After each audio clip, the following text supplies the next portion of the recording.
والذين معه أشداء على الكفار رحماء بينهم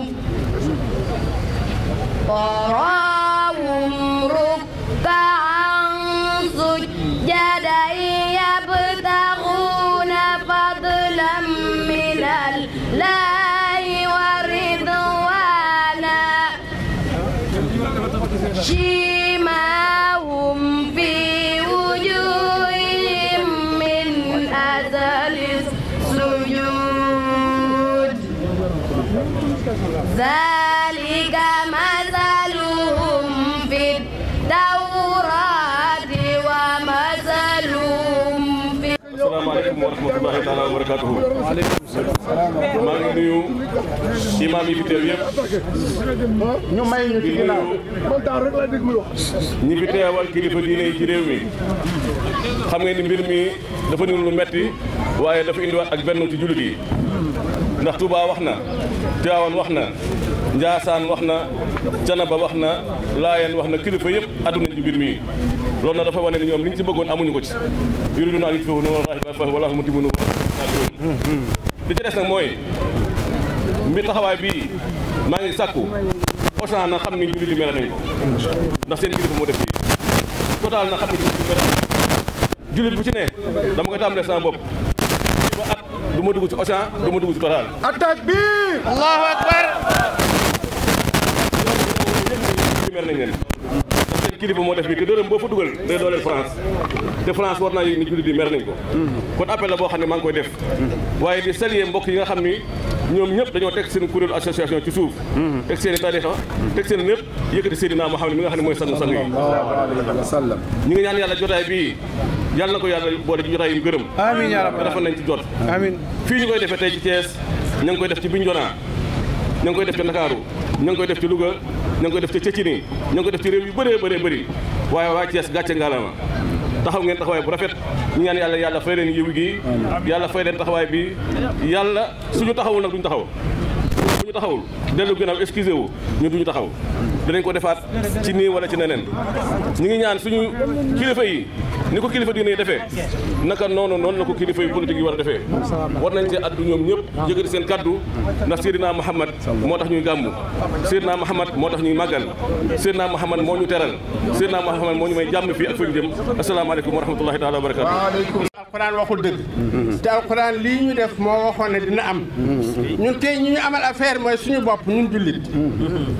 la ñu amal suñu affaire bala ñuy am ak kenn affaire ñun jullit xool leen ñu ngi ko def ci jamonoy gàmm dëgg la am nañu ci àddu sax ci gàmm gi waaye ci façon bu doy waar ci jamonoy gàmm yu avant loolu gis ngeen groupe góor jigéen ba ñu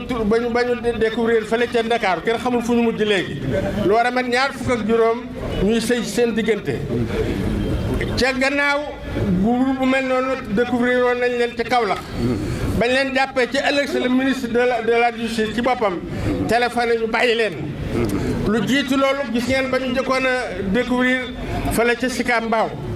kenn mënu leen a lim ñooñu ñëpp nag léegi am nañu statut légal fii ci Sénégal ñu xam loolu am nañu ay récépissé waxuma la loolu waaye ñun ñii di jullit bu ñu xoolee suñuy carte d'identité liñ ci def mooy amuñu ndey amuñu bàyyi dañoo jëkk rek ne put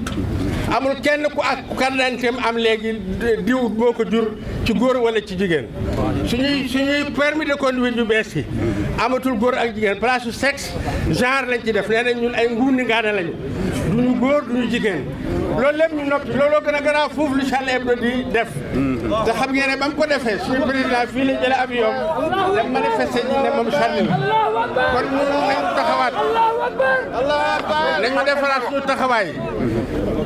débat yu ñàkk solo yi ñu nekke di wax naan kuy julli da ngay def lii ak am na jalsatul istiraaha ak am na nangam ak bidda gàmm biddaa la ak nu mu tudd lele biddaa la dañ bàyyi yooyu te xam ne lu bon ñetti nag yi nekkoon ci àll bi waruñu ñu ëpp xel ñetti nag yii bii dafa xonq bii ñuul bii weex gaynde gi jóge fële bëgg leen a faat xool leen xam ne bu leen songee ñu faagaagal ko mu dem tëral plan ne li muy def mooy taxale leen ni mu leen taxalee lee mooy ñëw ci gaynde gu ñuul gi ak gu xonq gi ne leen yéen dey gan gu weex gi mooy danger bi nga xam ne bu ngeen maytuwul nit dina ko séen ñëw faagaagal leen te ngeen maa may rek ma sàkkal ko pexe bu ko defee ngeen nekk ci bi sabal bi diw yi di way garab yi meññeet mi neex day saf yàlla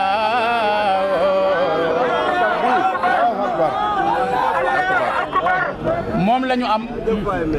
moom mi barsan wax ni day miinu way ñàkk ña miskin ya kenn du ko daw di raay jirim ña di togg ak jaam ña di gaar dàllam te dig di ko jam di gaar mbalaanam di soluñ daax di xiif di mar di lépp te du am mooy suñu modèle moom la ñu am ñu ngi julli ci moom allahumma salli ala sayyidina muhammad adada ma fi hilmi la salatan daimatan fi dawami mulki Allahu akbar Allahu akbar. Nous invitons notre président. Il est le représentant, il est le premier d'une population qui compte plus de 90% de musulmans. Il a pris notre avion, il a mis notre kérosène, et c'est avec nos impôts qu'il est payé, c'est avec nos impôts qu'il est entretenu. Nous lui demandons solennellement et à la limite une exigence, parce que lorsque 90% d'une population demande quelque chose, ça devient une exigence de se prononcer pour porter haut notre doléance, pour porter haut notre indignation et dire à Macron de vive voix, comme il l'avait dit à Obama lorsqu'il est venu ici, marchander pour la légalisation de l'homosexualité, en lui disant que nous avons nos réalités, qu'il dise à Macron que nous avons nos réalités et que les musulmans du Sénégal ne sont pas contents, et qu'il sache, lui président, que c'est Allah qui donne le pouvoir et c'est lui seul qui peut retirer le pouvoir. Le pouvoir n'est pas entre les mains de Macron, n'est pas entre les mains de l'Amérique, encore moins entre les mains de l'Argentine, de la Chine ou de n'importe quel dirigeant du monde. C'est Allah qui est le puissant. Allah donne le pouvoir à qui il veut, mais il arrache le pouvoir de qui il veut. Il ne retire pas le pouvoir, mais il l'arrache. Le jour où Allah décidera que son pouvoir s'arrête, il va s'arrêter, quels que soient les stratagèmes qui seront utilisés. Donc qu'il porte haut notre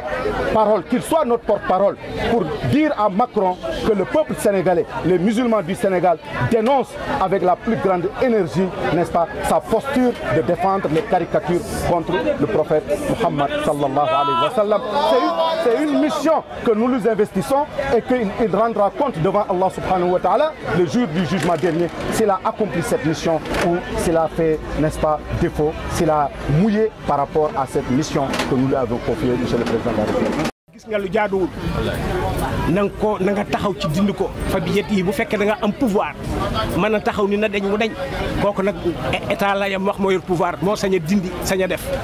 kooku affaire am la nee na soo ko mu fay lam yestati fa bi lisaani ñun ci loolu lañ nekk maanaam képp koo xam ne mën ngaa wax ba influencer pouvoir ba mu mën a jël ay matuwaayam ba dindi li jaaduwul waxal kon sëriñ si imaam yi nañu wax te nañu wax dëgg te nañu wax te yàlla tax te bañ a wax seen poche. mais oustaz est-ce que jàppoo ne tamit blasphémie ñuy blasphémé yonent bi ci bitim réew waruñu ko njëkkee ci suñu bopp ndax ñu ngi koy blasphémé ñu koy gis ay nit. loolu lay wax nii. te ñu seetaan. lii maanaam mandarga bu ñuy jox rek autorité française yi ak ñi nekk ci seen ginnaaw surtout Macron jiite ko Macron yamkuru wallahu yamkuru wallahu xayrul makirin yàlla yabal na fa virus